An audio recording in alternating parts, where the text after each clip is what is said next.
lainnya.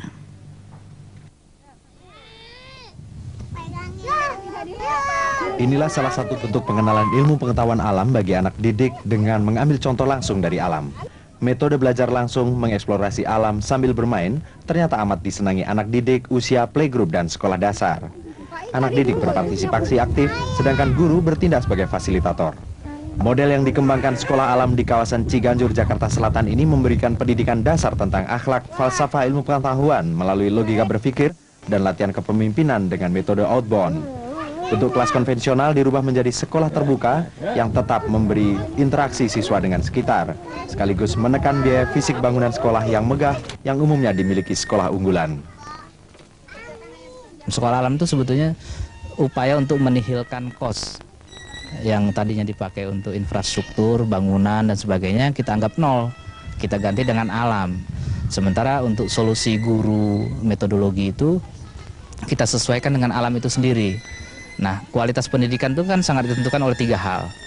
Kualitas guru, metodologinya, sama buku sebagai gerbang ilmu pengetahuan. Sekolah ada, saya kebetulan anak saya sebelumnya juga sekolah di Kemang, ada di playgroup Kembang.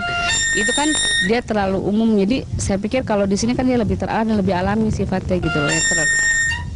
Dan anak mungkin lebih berkreasi, bisa lebih berkreasi, dia lebih bebas. Kurikulum Dekdikbud disampaikan dengan metode partisipatif. Dengan rasio 3 guru menangani 20 anak didik, proses belajar mengajar berlangsung efektif. Sedangkan konsep bea guru dan bukan beasiswa memungkinkan lebih banyak anak-anak kurang mampu bersekolah di sini. Dengan metode yang baik, guru dan buku yang berkualitas, maka sekolah berkualitas tidak harus identik dengan harga yang mahal. Pemirsa, di tengah kesulitan ekonomi yang masih melanda bangsa kita, di mana persoalan pendidikan kemudian juga ikut terhambat, sekolah alam menjadi salah satu alternatif sekolah dengan biaya murah, dengan kualitas dan fasilitas yang menarik, yang sekaligus akan mendekatkan siswa dengan alam dan sekitarnya. Teguh Juwarno dan Misbahul Badri melaporkan.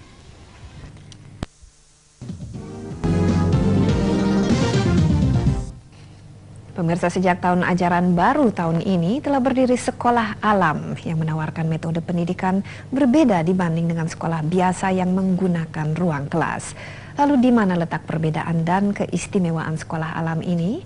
Serta metode pengajaran seperti apa yang akan diterapkan? Untuk jelasnya mari kita simak perbincangan bersama Bapak Lendo Novo selaku penggagas sekolah ini bersama rekan Ade Novit. Selamat mengikuti. Pemirsa, kita jumpa lagi dalam rubrik Wajah dan siang ini kami akan ngobrol-ngobrol dengan Bapak Lendo Novo seputar masalah pendidikan. Dan ini adalah pendidikan yang agak sedikit berbeda ya Pak Londo ya? Ya. Pak Londo. Apa sih maksudnya sekolah alam ini sebenarnya Pak? Sekolah alam itu berbeda dengan sekolah biasa karena kita belajarnya itu langsung di alam. Untuk tingkatan apa ini sekolah? Kita mulai dari sejak pendidikan dasar ya, playgroup sampai SD. Oh, hanya sebatas itu? Ya. Sekarang ini? Sekarang ini kita melakukan itu untuk sekolah alam ini ya. Mungkin kita ingin tahu perbedaan dengan sekolah biasa dari kurikulumnya itu yang agak-agak spesifik apa perbedaannya mungkin? Kalau kurikulum kita pakai standar tetap Dikbud ya. Cuman kita punya fokus pada 3 hal itu. Pertama itu akhlak ya. Kemudian kedua itu falsafah ilmu pengetahuan. Ketiga itu leadership. Leadership sudah ditanamkan dari kecil ini ya. Itu kita menggunakan konsep outbound di situ. Outbound. Ya. Sekarang udah berapa orang jumlah? 20 murid sebagai. Padahal baru mulai tahun ini ya? Iya. Bulan Juli kemarin? Iya, betul. 20 orang. Lokasinya di mana sih Pak? Lokasinya itu di Ciganjur ya, Jagakarsa. Jagakarsa. Jakarta Selatan. Sekarang kita kalau bicara kurikulum, kemudian juga ini kan dibilang sekolah alam, sekolah unggulan ya? Iya. Termasuk sekolah unggulan. Ya. Tentu staf pengajarnya ini dari mana ini? Staf pengajarnya itu dari perguruan tinggi terbaik ya.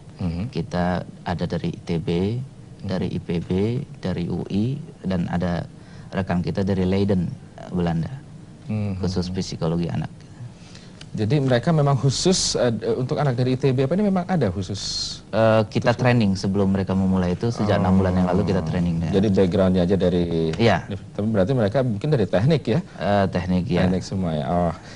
Kemudian yang menarik juga katanya sekolah ini sekolah unggulan, tapi tidak mahal. Ya. Di mana nih? Ukuran tidak mahalnya sebatas mana nih, Mas? Yang membuat mahal itu kan biasanya infrastruktur fisik, Mas. Nah, ini kita eliminir, kita anggap nol, kita ganti dengan alam. Nah, dengan mengeliminir ongkos infrastruktur, sebetulnya kosnya sudah sangat rendah. Kos itu hanya terjadi kepada guru. Nah, konsep guru pun kita selesaikan dengan bea guru. Kalau beasiswa itu kan cuma satu anak yang pintar ya, dan kemudian belum tentu lingkungan belajarnya baik, sehingga beasiswa itu belum tentu optimum walaupun dia mendapatkan dana besar. Tapi dengan bea guru itu kita yakini bahwa gurunya akan sangat berkualitas, kemudian lingkungan belajarnya juga optimum, sehingga seluruh anak yang mendapatkan keuntungan tentang pendidikan yang terbaik ini. Bisa tahu berapa biayanya? Per Kalau semester atau per tahun? kita di Jakarta ini agak berbeda ya. Dengan konsep bea guru sebetulnya setiap siswa udah nggak perlu bayar sama sekali. Tapi karena kita menargetkan mengembangkan sekolah alam di berbagai daerah, bekerja sama dengan perguruan tinggi negeri terbaik itu, kita melakukan redistribusi kekayaan gitu. Artinya orang-orang Jakarta ini yang mempunyai lebih rezeki itu dialokasikan kita kirimkan nanti ke daerah-daerah gitu. Jadi pendanaan itu hanya untuk pengembangan sekolah alam sama sekali. Mungkin kita kembali lagi ke kurikulum ya. Mungkin ada metode mana mungkin yang dipakai? Apa kita melihat dari Amerika, Eropa, atau mungkin dari Australia yang diterapkan di sini, atau hanya coba-coba? Bukan. Kita metodenya itu langsung dari Al-Quran dan hadis ya. Jadi manusia itu kan diciptakan menjadi khalifatullah fil ard, sebagai pemimpin di muka bumi. Jadi ada 3 variabel. Dia harus tahu cara takwa kepada yang penciptanya.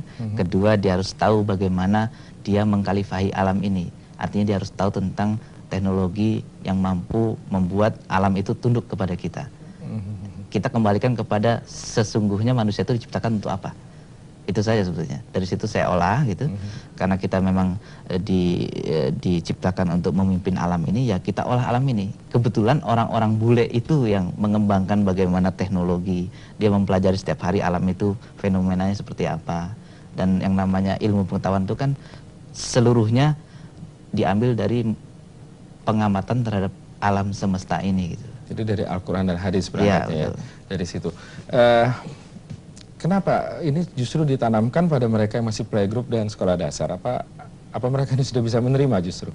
Ya, mereka itu sangat cepat menerima. Itu menurut Einstein itu kan makhluk manusia ini yang terbaik pada usia dasar.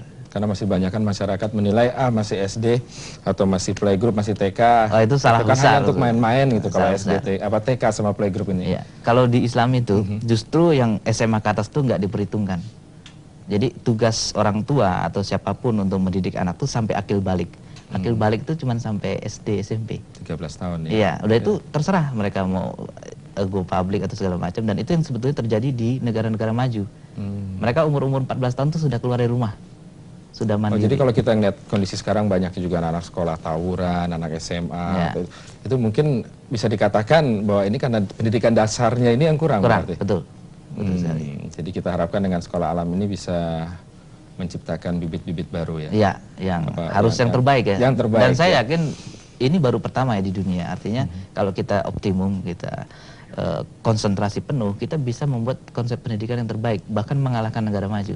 Oh begitu ya. Karena mereka di kelas Mas ya. Iya betul. Ini menarik nih, cuman saya belum sempat ke sana nih Pak Lendo. Kapan-kapan saya ingin main ke sana. Silakan.